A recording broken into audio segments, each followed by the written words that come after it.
Control, this is Darkstar. How do you read? Darkstar, control loud and clear. Darkstar is Joe Kaczynski. What he's created was, next level.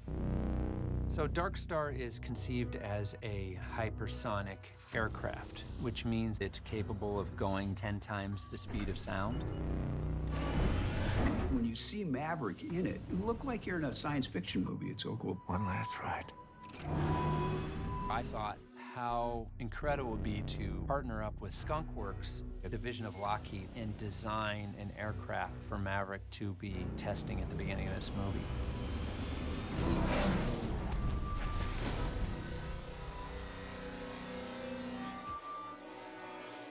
I started thinking about the idea of Maverick being a test pilot, doing top secret projects out in the desert. That was an idea that I had very early, and Tom loved it. The contract threshold was Mach 10, not 10.1, Mach 10. It was very important to us that Maverick still be in the Navy, and that the Navy is really the only thing he's ever known. The Navy is his family. At the same time, Maverick has been in the Navy for 30 years. It answered the question of how would someone stay in the Navy this long and remain where he is? Because what mattered most to Maverick is that he always finds a way to fly. He still needed to be Maverick, but he's older. And what is that personal journey going to be? And what are the stakes? We are laying in these levels of storytelling and world and nostalgia, yet future. It is a technical marvel. Took it out on the runway. Tom was really in the cockpit. One of the things that Tom and Joe really wanted to do with this movie is to really up the ante from the first film. Well, I'm kind of an aviation buff. For a moment in college, I actually thought I was going to be an aerospace engineer. So I've always loved airplanes and aircraft design. And cut, nice. Cutting! Tower, this is Darkstar. We are taxiing. It was a real dream partnership for me to take my ideas of what Darkstar could be to Lockheed, to the Skunk Works division, which is their world-famous experimental division. I've met with them and explained to them that I wanted to design a experimental aircraft, and I wanted it to be, like the rest of this film, grounded and realistic. Skunk Works is the advanced development projects for Lockheed Martin Aeronautics. We do a lot of the experimental and new projects within aeronautics. Hey guys.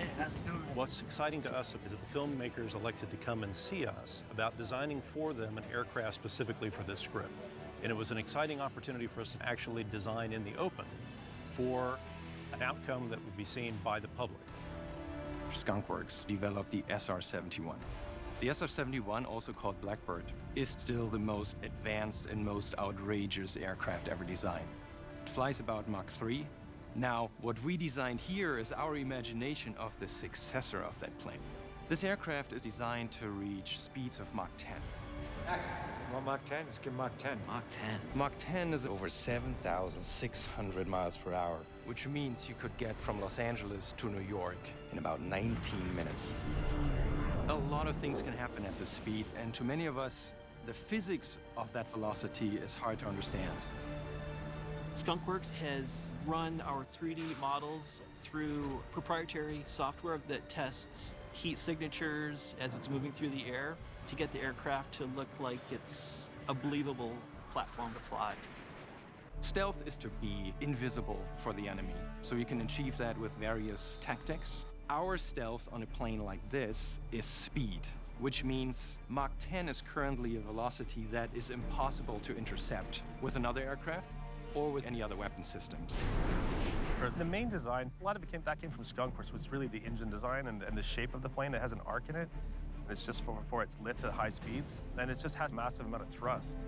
And the engines are so big just to get air traveling through it.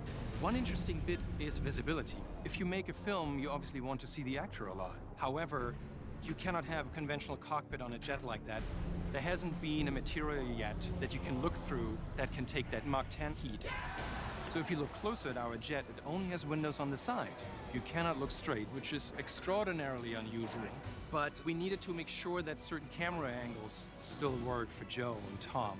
So the jet actually tapers extremely to the front, so we could angle the windows forward, which still works for the heat, but it gives us beautiful shots of Tom. Okay, fuel temps are looking good. Control concurs. We tried to work with Skunk Works, coming up with what would this top secret material be, and the closest I could really get was it looks like a charcoal briquette that has been burning. And then the last thing they came in was that it would have these tiger stripes, which it hits hypersonic. And it hits the shock waves as it travels over. It does this little bit of damage to it. And that's the repeated wear of what it looks like after it's flown so many times. And I think that was what really sold it, was that last touch, which made it look really mean. The really cool thing is when X-planes like our Darkstar are being developed, Skunk Works will work hand in hand with the pilot that is trained to fly this aircraft. And a lot of times the instrumentation, the cockpit is designed to fit them as they request, because it's muscle reflexes that they already developed over their long career. Tom was really specific about where he wanted the throttle, where he wanted the thruster, you know, like literally everything. It was amazing. It was really good to have that input to make sure that he's happy and that our test pilots are happy. Just a little push.